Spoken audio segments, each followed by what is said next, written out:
Meus amigos, a partir deste momento, iremos abordar como tema o planejamento econômico nacional baseado na teoria do sistema mundo.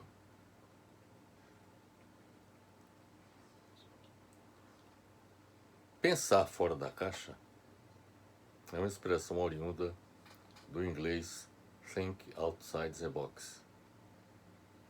Quando essa expressão é usada, geralmente está se referindo à habilidade de pensar em soluções criativas fora do padrão para qualquer que seja a questão apresentada.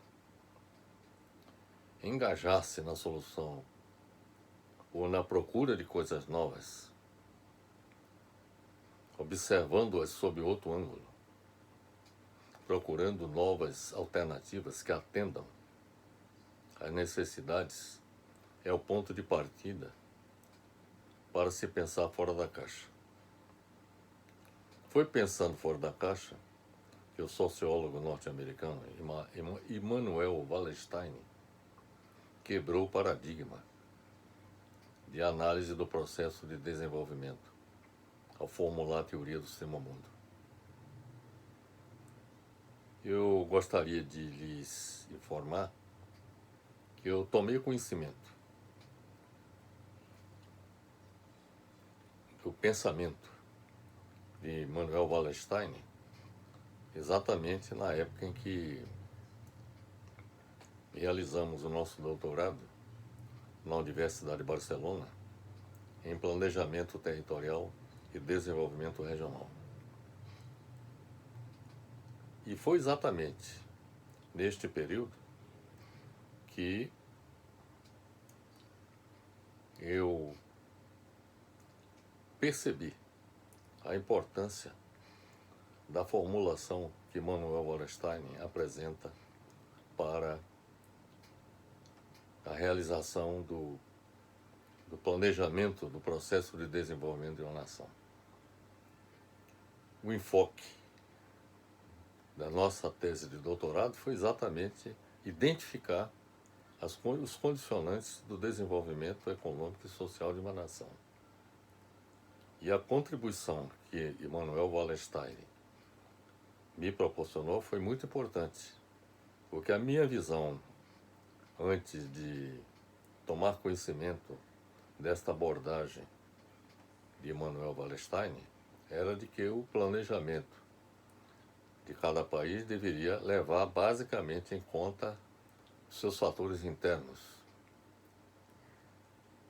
e, digamos assim, excepcionalmente, levar em conta aspectos relacionados com exportação, importação, ou seja, o comércio exterior do país, e, evidentemente, relacionado com aqueles países com os quais o país se relaciona no comércio internacional.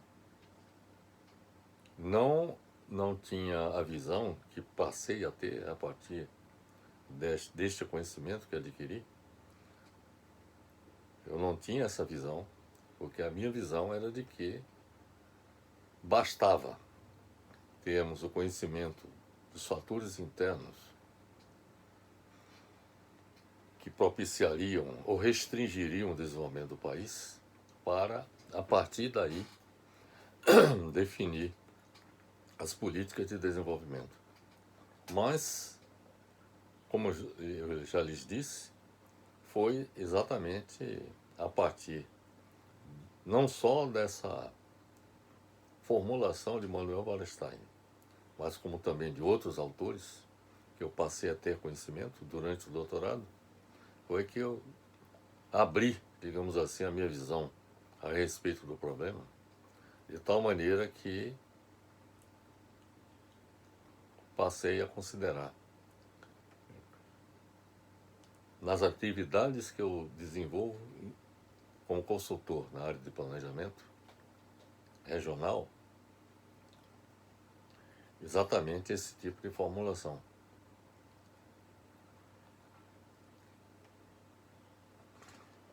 Então, Foi pensando fora da caixa que Immanuel Wallenstein quebrou o paradigma, como eu disse, de análise do processo de desenvolvimento ao formular a teoria do sistema mundo. Vou lhes explicar mais adiante o que é a teoria do sistema mundo. Wallenstein defende a tese, aí é exatamente a visão que eu passei a assumir a partir do conhecimento que adquiri a respeito da sua visão. Ele defende a tese de que a unidade de análise deve ser o sistema mundo e não o Estado-nação, no qual as esferas econômica, política e sociocultural são vistas como estreitamente conectadas e não separadas, conforme a abordagem tradicional. Então, como eu estava lhes dizendo, a abordagem tradicional era exatamente de considerar basicamente os fatores internos como responsáveis pelo atraso do país, pelo desenvolvimento ou pelo atraso do país. Em outras palavras, o Wallenstein considera um erro metodológico analisar um Estado-nação isoladamente do contexto do sistema mundo para promover o seu desenvolvimento econômico e social. Portanto, o que nós estamos pretendendo em nossa apresentação é exatamente demonstrar a necessidade de que o planejamento econômico nacional seja realizado com base na teoria do sistema mundo. E no caso específico, o que nós vamos aqui abordar é exatamente o planejamento nacional de países periféricos e semiperiféricos do capitalismo mundial. E o Brasil, por exemplo, se insere como um país semiperiférico. Vou lhes explicar depois exatamente qual o conceito de país periférico e semiperiférico, como também o de país capitalista central, né? Segundo o Immanuel Wallenstein, o sociólogo norte-americano, a economia mundial é regida por um sistema, o sistema mundo capitalista, que é composto por uma divisão entre centro, periferia e semiperiferia, e que surgiu no século XVI, no início do processo de globalização, com as grandes navegações inauguradas com a descoberta da América. Os países mais desenvolvidos do mundo integram o centro do sistema mundo, os quais constituem o núcleo orgânico da economia capitalista mundial. Estes países que integram o centro do sistema mundo são a Bélgica, Holanda, Luxemburgo, os países escandinavos, Alemanha, Áustria, Suíça, França, Reino Unido e Itália. Na América do Norte, Estados Unidos e Canadá. Da Oceania, Austrália e Nova Zelândia, Japão e, mais recentemente, a China. Para Wallenstein, o centro é a área de grande desenvolvimento tecnológico. Veja bem aqui, grande desenvolvimento tecnológico, que produz produtos complexos. A periferia é a área que fornece matérias-primas, produtos agrícolas e força de trabalho barata para o centro. A troca econômica entre periferia e centro é desigual. A periferia tem que vender barato os seus produtos, enquanto compra caro os produtos do centro. Esta tem sido a dinâmica da história do capitalismo desde o século XVI. Quanto à semiperiferia, trata-se de uma região de desenvolvimento intermediário, que funciona como um centro para a periferia e uma periferia para o centro.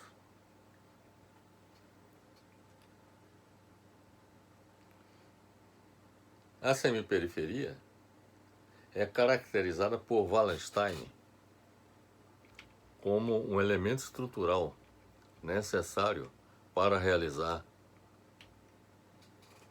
um papel estabilizador entre os países no sistema internacional, semelhante à da classe média dentro de uma configuração de classes em um país. A semiperiferia assumiria ainda uma função, nos dizeres de um grande economista, Giovanni Arrighi, de legitimação sistêmica, mostrando à periferia que existe a possibilidade de mobilidade dentro da divisão internacional do trabalho para os que forem suficientemente capazes e ou bem comportados, entre aspas. Segundo Arrighi, a condição semiperiférica é descrita como aquela na qual o número significativo de estados nacionais permanece estacionado de forma permanente entre as condições central e periférica, e que, apesar de ter passado por transformações sociais e econômicas de longo alcance, continua relativamente atrasado em aspectos importantes. O Brasil, por exemplo, é um país periférico do sistema mundo capitalista. Quer dizer, ele não está abaixo dos países capitalistas centrais, e depois vou dizer por que exatamente, está abaixo dos países capitalistas centrais, mas está acima dos países periféricos. Como exemplo de países periféricos, nós temos alguns países da América Latina e também os países africanos, alguns países africanos e asiáticos. Como exemplo de país semiperiférico, nós temos, por exemplo, a África do Sul. É um país semiperiférico. Um país semiperiférico, podemos considerar a Argentina também, tá certo?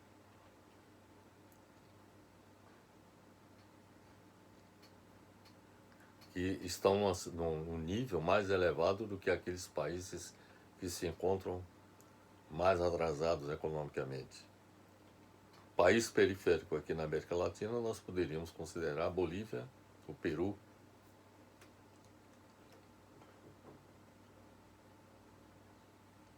De modo que existe, digamos assim, no mundo, esse tipo de classificação.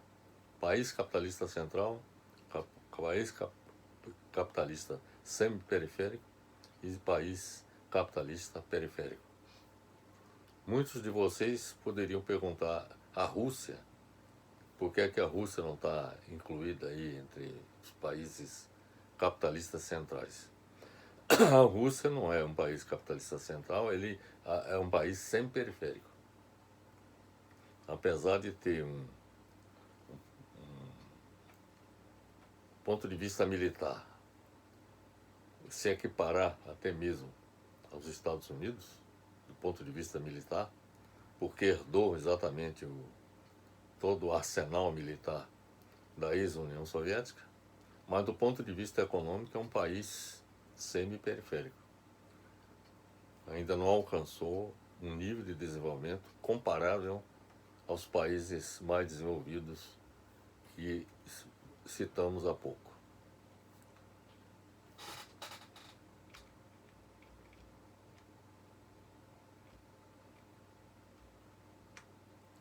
Pode-se afirmar que uma das razões do insucesso na promoção do desenvolvimento econômico e social da quase totalidade dos países periféricos e semi-periféricos do mundo pode ser atribuído ao fato de os governos desses países não pensarem fora da caixa, formulando o seu processo de desenvolvimento com ênfase basicamente na análise dos fatores internos de cada país, na promoção do desenvolvimento nacional, sem considerar todos os fatores externos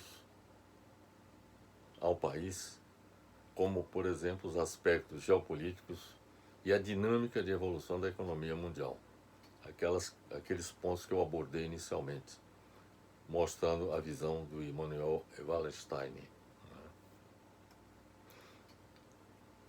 Então, repito, quer dizer, o sucesso na promoção do desenvolvimento resulta do fato de os governantes dos países periféricos e semiperiféricos não pensarem fora da caixa, formulando seu processo de desenvolvimento com ênfase basicamente na análise dos fatores internos do país, sem considerar os fatores externos que estão relacionados com o sistema mundo capitalista, ou seja, a análise do sistema como um todo. Os fatores externos ao país, normalmente considerados no planejamento econômico nacional, quando considerado no planejamento dos países, ainda dentro de uma abordagem tradicional, os fatores externos normalmente considerados são os que dizem respeito ao comércio exterior. Basicamente, exportação, importação e as relações comerciais do país com alguns outros, com os países dos quais fazem compras de produtos e com os quais vendem produtos para aqueles que adquirem seus produtos exportados.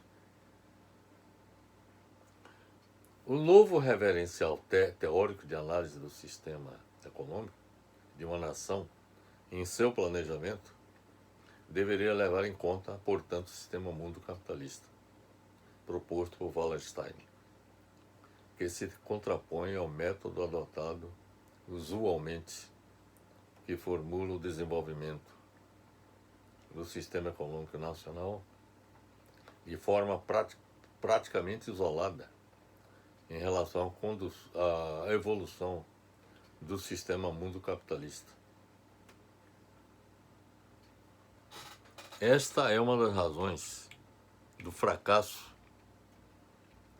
do chamado nacional desenvolvimentismo, que foi adotado sobretudo a partir da segunda metade do século XX, em todo o mundo, inclusive no Brasil. E também uma das razões do fracasso do socialismo real ao longo da história, que resultou no fato de seus mentores terem admitido promover o desenvolvimento econômico e social nacional sem levar em conta a existência do sistema mundo capitalista e o impacto desse sistema mundo capitalista sobre suas economias internas. E exatamente foi este impacto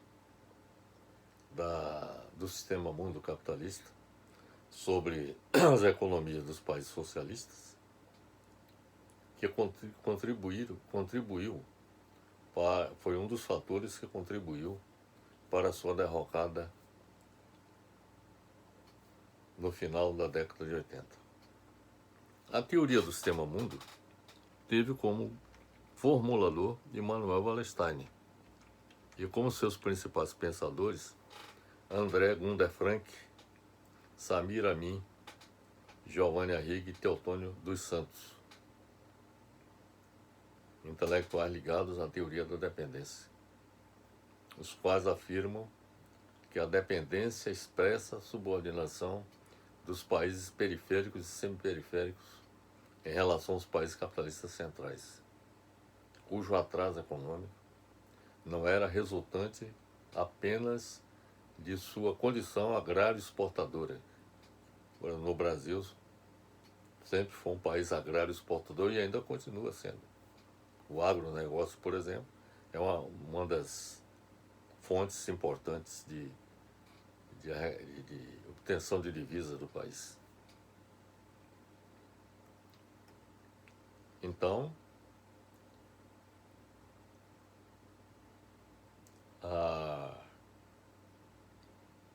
os intelectuais ligados à teoria da dependência afirmavam que a subordinação dos países periféricos e subperiféricos em relação aos países capitalistas centrais não resultavam apenas do atraso econômico resultante de sua condição agrária exportadora ou de sua herança pré-capitalista, ou seja, o pré-capitalismo que ainda existia, como acontecia no Brasil e ainda acontece. Nós temos aqui estruturas pré-capitalistas, como por exemplo o latifúndio, no campo, mas também de seu padrão de desenvolvimento capitalista dependente. Então, os intelectuais ligados à teoria da dependência afirmam que países como o Brasil, países periféricos e semi-periféricos como o Brasil, apresentam problemas porque lidam ainda com atraso. Não só com atraso, lidam não só com atraso econômico, resultante de sua herança pré-capitalista ou da sua condição agrária exportadora, mas também de seu padrão de desenvolvimento capitalista dependente e possui inserção subordinada ao capitalismo mundial. Então isso significa dizer que qualquer país, periférico ou semi-periférico, só alcançará elevado nível de desenvolvimento se romper com a dependência. Essa é a tese dos intelectuais vinculados à teoria da dependência. Este é o caso do Brasil. Portanto, a superação do subdesenvolvimento dos países periféricos e semi-periféricos deveria resultar da eliminação de seus fatores internos que dificultam o seu desenvolvimento. No caso do Brasil, deveria significar a eliminação do latifúndio, que é um fator restritivo ao desenvolvimento do país, além de, digamos assim, de, por exemplo, isso depois nós vamos destacar, além do atraso representado pela existência do latifúndio, mas a adoção, por exemplo, do modelo econômico neoliberal a partir de 1990, que ampliou, aprofundou ainda mais a dependência do país em relação ao exterior. Então, como eu disse, a superação do subdesenvolvimento dos países periféricos e semi-periféricos deveria resultar da eliminação de seus fatores internos, que dificultam o seu desenvolvimento, e do fim da dependência externa, e não apenas da modernização e industrialização da economia, como foi preconizado, por exemplo, pela CEPAL, Comissão Econômica para a América Latina, na década de 1950, que praticamente orientou todos os países, inclusive o Brasil, a seguir esse caminho. Digamos assim, o argumento que se colocava na época é de que o desenvolvimento seria possível com a industrialização do país. Que a industrialização do país seria suficiente para fazer o país se tornar um país desenvolvido. E isso foi um rotundo fracasso, porque apesar dos avanços que houve no Brasil com o processo de industrialização, mas o país continua ainda um país semi-periférico, não galgou a condição de país desenvolvido. Os fatos da realidade confirmam, por exemplo, o fracasso do Brasil na promoção do desenvolvimento, pelo fato de não ter eliminado o latifúndio e de ter se apoiado em capitais estrangeiros e em tecnologia externa adotada a partir de 1955, com o governo Juscelino Kubitschek, e ter aprofundado esta dependência externa com a adoção do modelo econômico neoliberal desde 1990. Então, os grandes obstáculos que o Brasil enfrenta internamente na promoção do seu desenvolvimento são representados pelo latifúndio, que ainda é dominante no setor agrário do país, e ter adotado, ter contribuído para que capitais estrangeiros e tecnologia externa fossem adotados a partir de 1955 com processo de industrialização durante o governo de Juscelino Kubitschek. É importante observar que até 1954, quando Getúlio se suicidou e deixou o governo do Brasil, a orientação que o Getúlio Vargas dava ao processo de industrialização é que a indústria brasileira fosse comandada por nacionais, ou seja, por capitais nacionais. A partir de 1955, com Juscelino Kubitschek, houve uma mudança. Juscelino Kubitschek admitiu a participação do capital estrangeiro na indústria brasileira. E o resultado é que a industrialização ela aconteceu, não se pode deixar de reconhecer que foi um fator alavancador do processo de desenvolvimento do Brasil, mas esse desenvolvimento não foi suficiente. Inclusive, a indústria nacional, comandada pelo capital estrangeiro, alcançou o seu ápice, o seu ponto mais elevado de contribuição, exatamente na década de 80, quando contribuiu com cerca de 30% do PIB, a participação da indústria. Mas, a partir daí, com a abertura da economia, sobretudo a partir de 1990, e com a abertura da economia para produtos importados,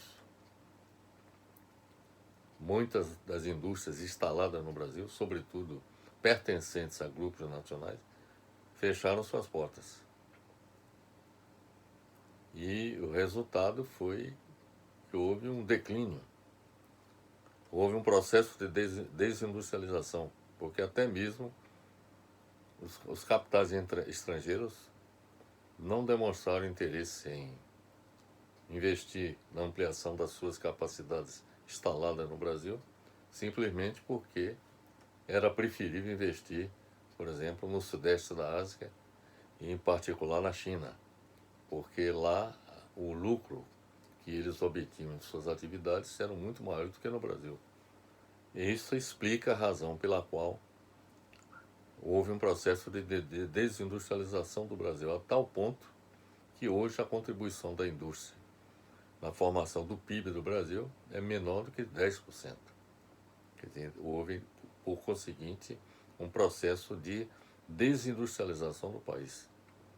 Mas isso tudo como resultado da dependência. Então, além de nós mantermos no Brasil estruturas arcaicas, ainda oriundas do período colonial, como é o caso do latifúndio, nós introduzimos e aprofundamos a dependência no país, não só de capitais, mas também de tecnologia em relação ao exterior. Um fato é evidente: a transformação de país capitalista periférico ou semiperiférico para a condição de desenvolvido é bastante difícil de realizar. E isso eu pude constatar durante o doutorado que nós realizamos, quando nas pesquisas que realizamos, nós constatamos que, inclusive a partir até da demonstração apresentada por Giovanni Arrighi, grande economista, em sua obra A Ilusão do Desenvolvimento, ele afirma que é bastante difícil um país periférico ou semiperiférico deixar a condição de país periférico e semiperiférico e alcançar o status de país desenvolvido. E ele observa o seguinte, que após a Segunda Guerra Mundial, o Japão e a Itália foram os únicos países que saíram da condição de países semiperiféricos para a de integrantes do núcleo de países desenvolvidos. São os únicos países.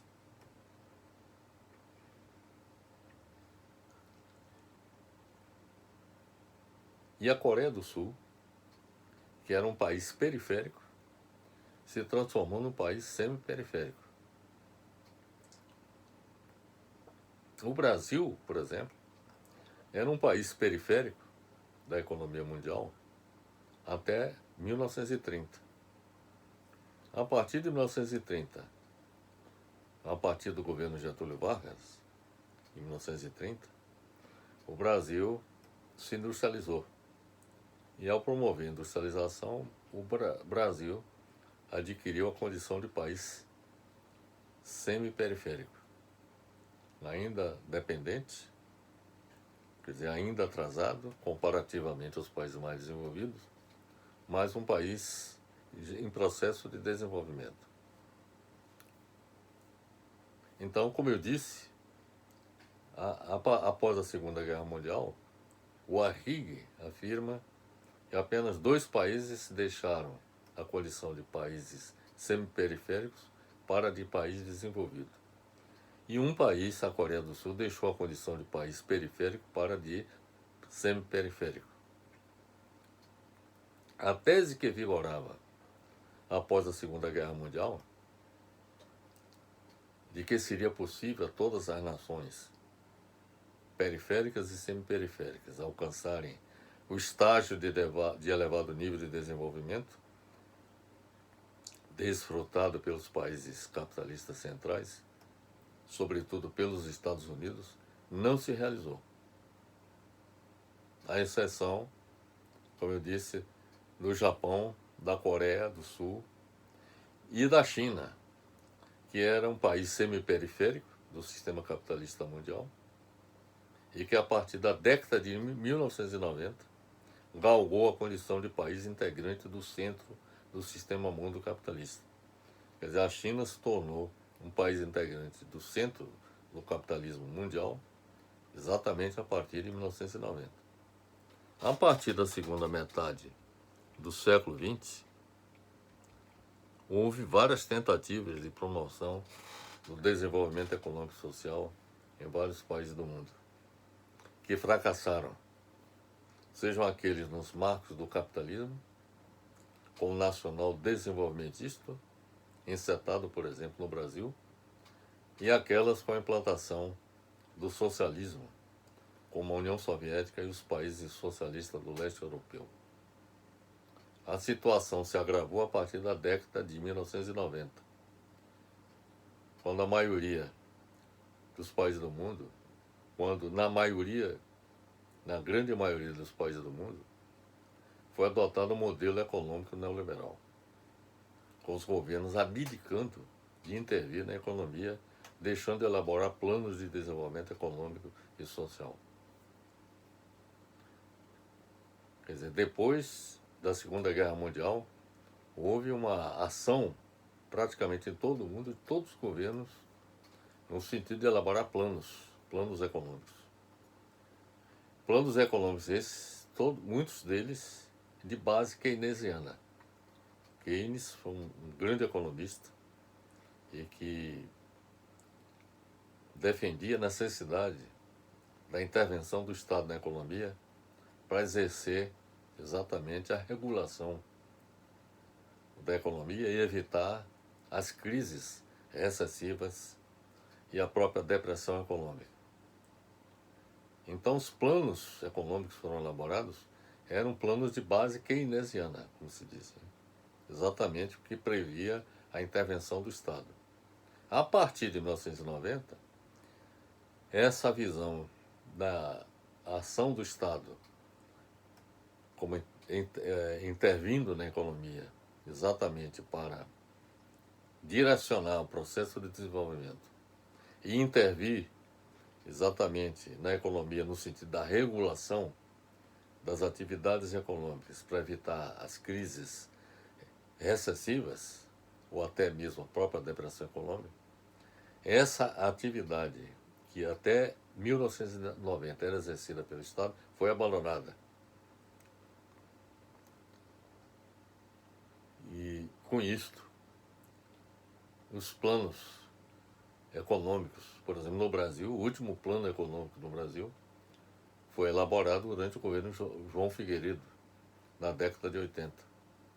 De 1930 até 1980, o Brasil se caracterizou pela elaboração de planos econômicos que, com a participação ativa do Estado Nacional brasileiro, e foi exatamente esse período em que o Estado interveio na economia brasileira é que o Brasil apresentou as mais altas taxas de desenvolvimento, de crescimento econômico. Mas a partir de 1990, os governos abdicaram, porque aderiram ao modelo liberal, neoliberal, que modelo econômico neoliberal, que considera que o Estado não deve intervir na economia, que a economia deve operar de acordo com as forças do mercado, e que o mercado é que deveria, digamos assim, definir os rumos da economia. E o Estado só deveria intervir em caráter excepcional, como tem acontecido em alguns momentos, como, por exemplo, a crise de 2008 exigiu a intervenção dos governos em todo o mundo, no sentido de evitar, digamos assim, que o país evoluísse rumo a uma depressão econômica. Quer dizer, o governo interveio, os governos atuaram no sentido de evitar um agravamento da crise. Mas, só excepcionalmente, é que os ideólogos do neoliberalismo admitem essa possibilidade. Bem, pode-se afirmar que países capitalistas, periféricos e semiperiféricos, como o Brasil, só promoverão seu desenvolvimento se os governos nacionais levarem ao fim sua dependência externa, econômica e tecnológica. Não há outro caminho a não ser este. Tem que levar ao fim, tem que romper com a dependência econômica e tecnológica em relação aos países capitalistas centrais, como fizeram, por exemplo, o Japão, a Coreia do Sul e a China, na segunda metade do século XX. Esses países, para promoverem o seu desenvolvimento, como é o caso do Brasil, além de, digamos assim, levar ao fim sua dependência externa, deveriam também abandonar o modelo econômico neoliberal, ou seja, o Estado deve voltar a atuar, intervir na economia, exatamente para direcionar o processo de desenvolvimento e regular a atividade econômica para evitar crises excessivas e de depressão econômica. Além disso, o Estado tem que atuar no sentido de eliminar os fatores internos restritivos ao desenvolvimento.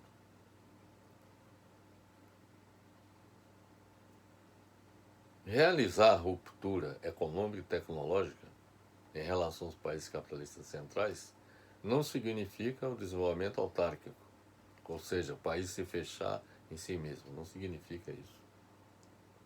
Mas promover prioritariamente o desenvolvimento interno no país, que é o que não acontece, por exemplo, no Brasil, no momento, e sobretudo desde 1990. Desde 1990 até o momento atual, a prioridade do país não era o desenvolvimento interno.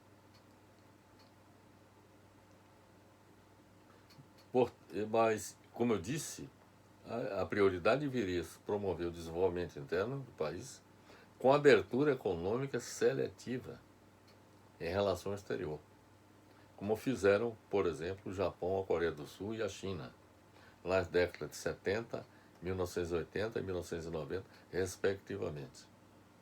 A ruptura da dependência significa a ativa participação do Estado no planejamento da economia nacional, visando o desenvolvimento das forças produtivas do país e do mercado interno.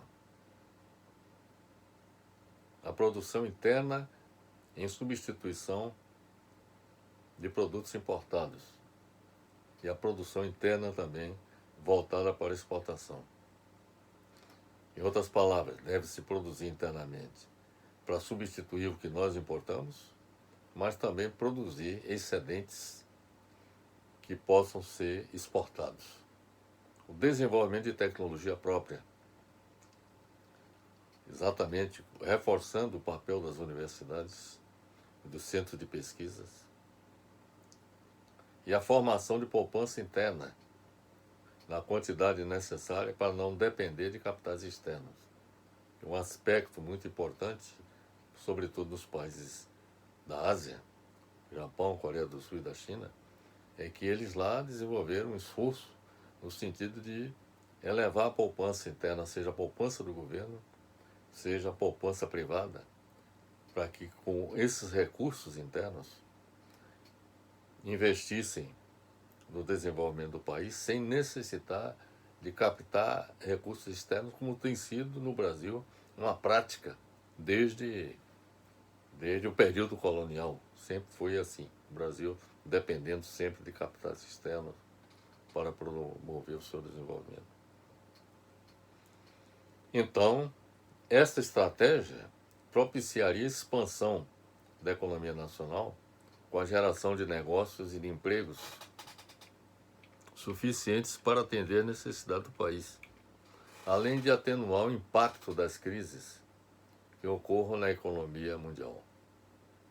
Os fatores impulsionadores do desenvolvimento da economia de qualquer país dizem respeito à disponibilidade de capital como fator de produção, a existência de demanda interna e externa para produtos e serviços, a presença de empreendedores internos e externos interessados em investir, a existência de uma estrutura industrial competitiva, a presença de um ambiente empresarial competitivo que contribua para a inovação de produtos e processos, a existência de uma situação macroeconômica favorável. A ausência total ou parcial ou a não utilização de qualquer um desses fatores pode restringir o desenvolvimento econômico e social de um país. O Brasil, por exemplo, não preenche nenhuma dessas condições. Nós não dispomos de capital, quer dizer, é por isso que nós temos que atrair capitais externos. A demanda interna é insuficiente, é baixa simplesmente porque grande parte da população brasileira tem baixo poder aquisitivo, então por isso a demanda interna é insuficiente. A demanda externa de produtos ou serviços, inclusive hoje, está comprometida por conta da pandemia do novo coronavírus, que criou problemas para todo o sistema capitalista mundial. A presença de empreendedores internos e externos interessados em investir também está comprometida, porque o país está estagnado. A existência de uma estrutura industrial competitiva também não existe no Brasil. Pelo contrário, há um processo de desindustrialização, exatamente porque a estrutura industrial não é competitiva. A presença de um ambiente empresarial competitivo que contribui para a inovação de produtos e processos não existe por conta exatamente da inexistência de uma estrutura industrial competitiva. E a situação macroeconômica também não é favorável, simplesmente porque, digamos assim, nós temos acumulado ao longo de décadas déficits no balanço de pagamentos em conta corrente.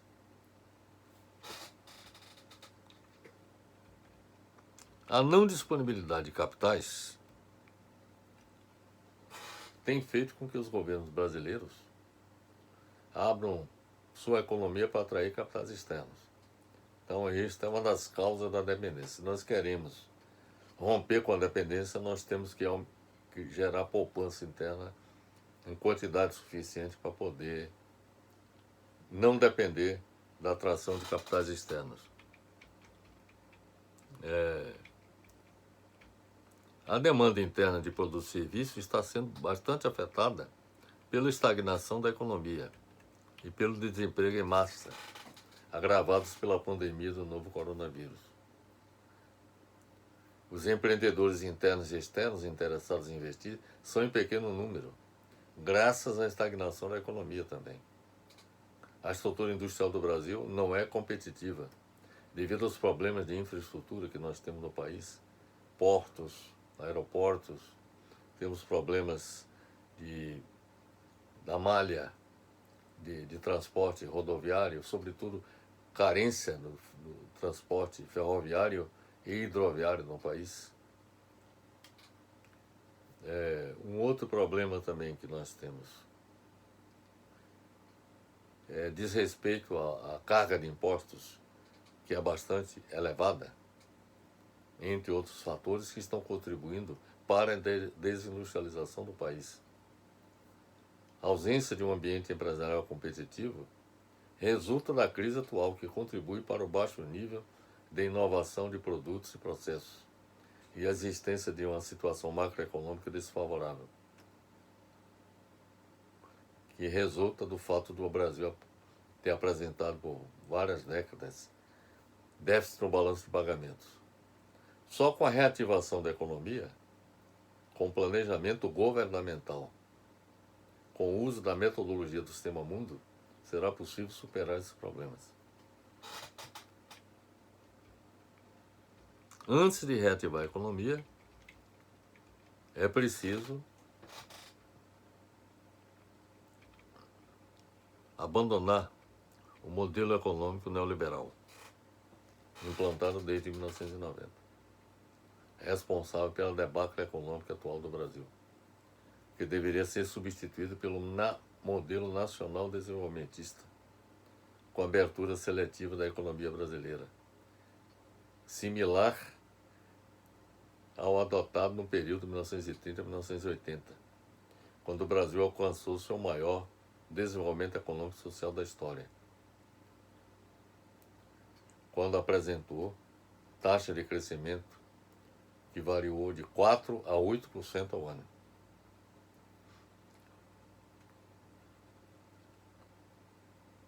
Que corresponde exatamente ao período da história em que o governo federal exerceu um papel ativo no desenvolvimento econômico e social do país, diferentemente de 1990 até o momento atual, quando a economia nacional obteve pífios crescimentos. Por exemplo, de 1990 até 2014, o crescimento, a taxa média de crescimento foi de 2,58% ao ano. Em 2015 e 2016, por exemplo, o PIB teve crescimento negativo, de 3,5% e 3,3%. O modelo econômico neoliberal foi um marco negativo para a história econômica do país. Agora o Brasil registra 5 anos de recessão, sem perspectiva de solução a curto prazo. E por que não há perspectiva de solução? Simplesmente porque no comando da economia do governo Bolsonaro temos um fundamentalista ultraliberal, que é o Paulo Guedes, que não admite que o Estado intervenha na economia e direcione seus rumos. Inclusive, dentro do governo, consta a informação de que existem conflitos entre ministros desenvolvimentistas, partidários do desenvolvimentismo, e outros comandados por Paulo Guedes, que são partidários exatamente da adoção do modelo neoliberal. Enquanto Paulo Guedes continuar à frente do Ministério da Economia, o Brasil não vai sair do buraco em que se encontra.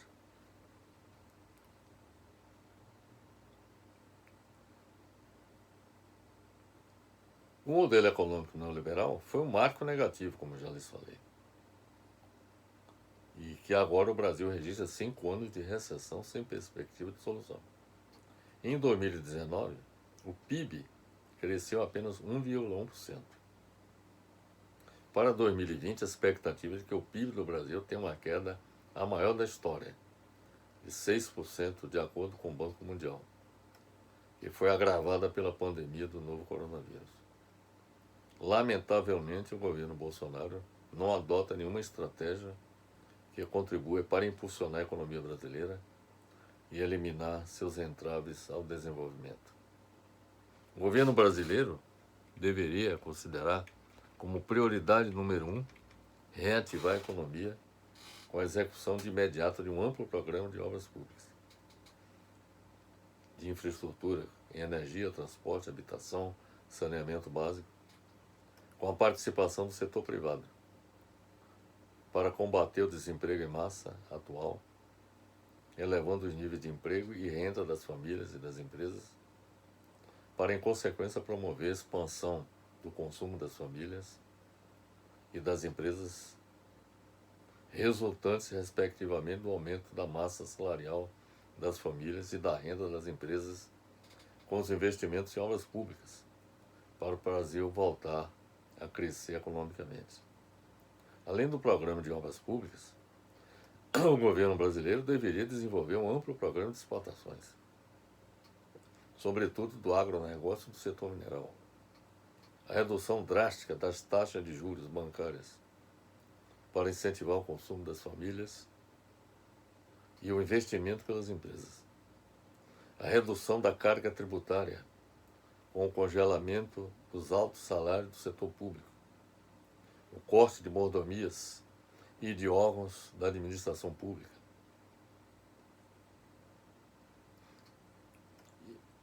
E a queda com os encargos,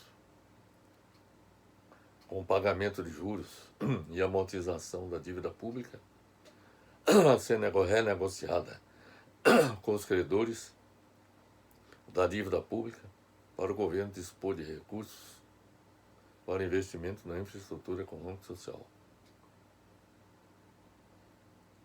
A necessidade de negociar com os credores da dívida pública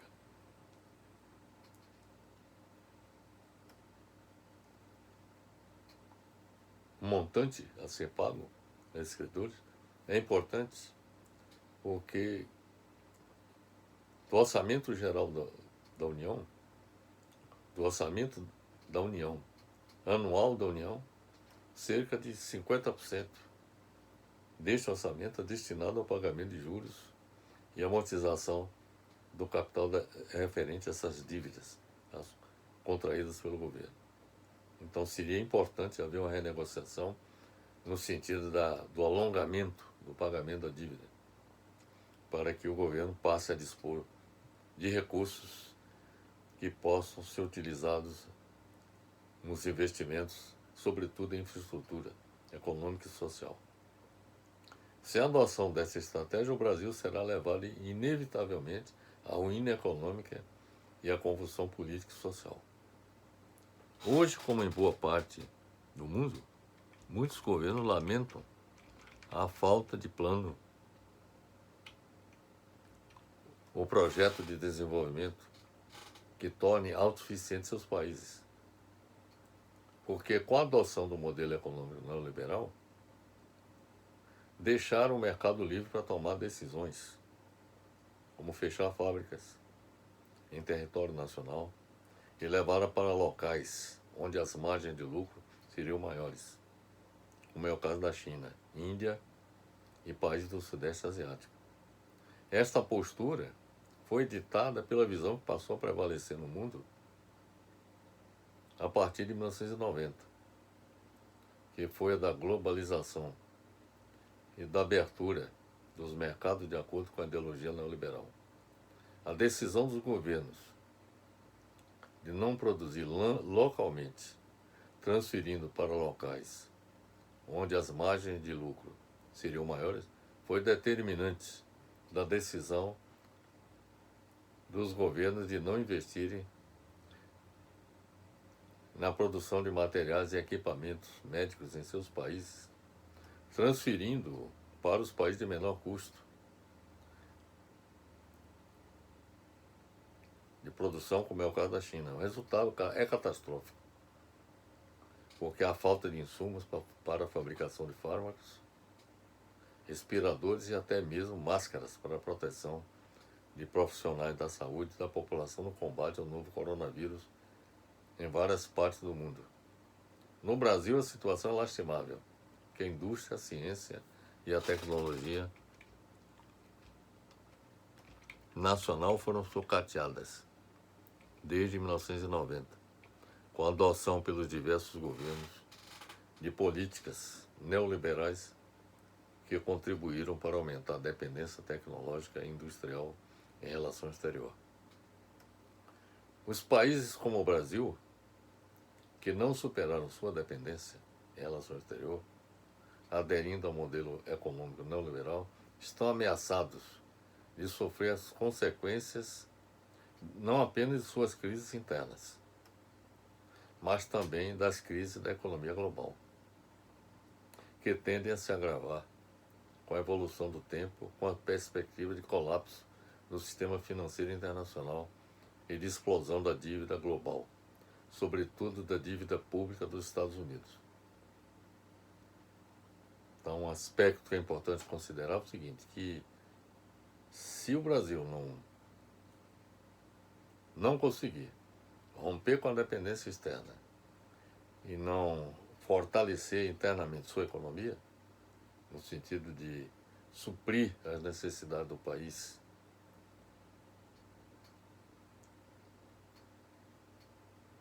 na plenitude,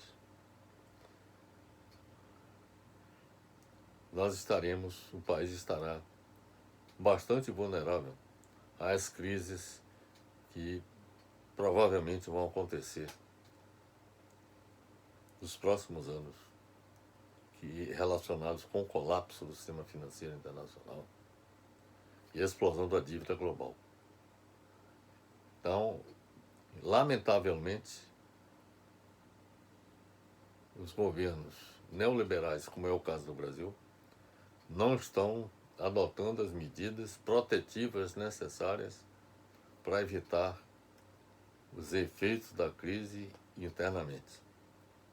Nós já estamos sofrendo os impactos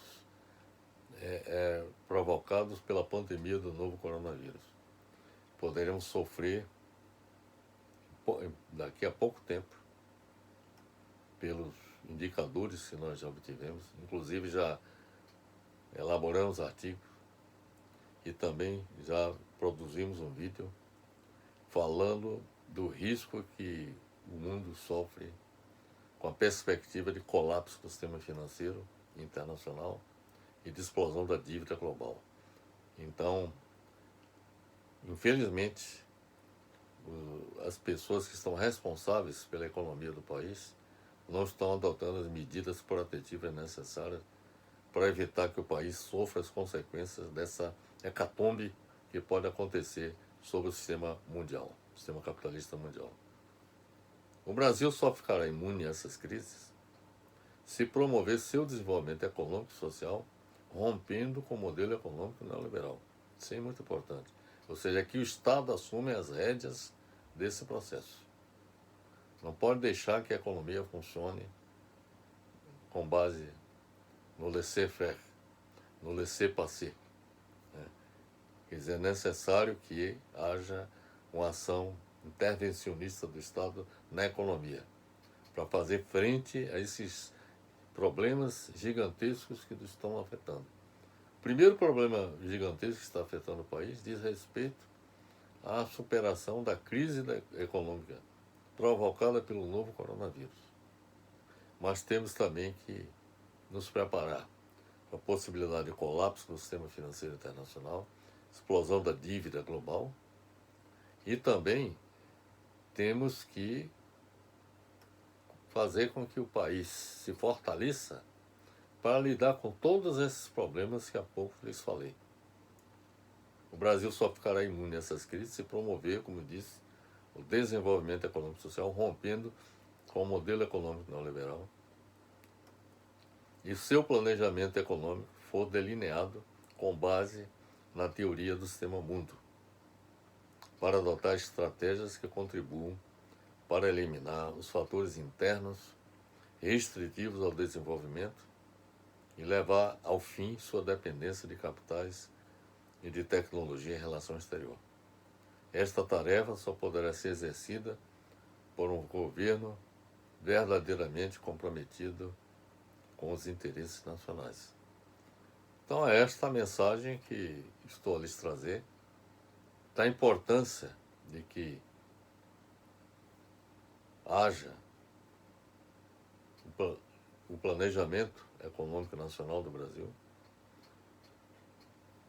que o país volte a planejar sua economia, que o governo passe a atuar, a intervir na economia, não só no sentido de solucionar os seus problemas, direcionar os seus rumos em relação ao futuro, mas, sobretudo, criar as condições no sentido de proteger nosso país, a economia brasileira, das ameaças externas ao seu desenvolvimento, representadas pelo colapso do sistema financeiro internacional e pela explosão da dívida global.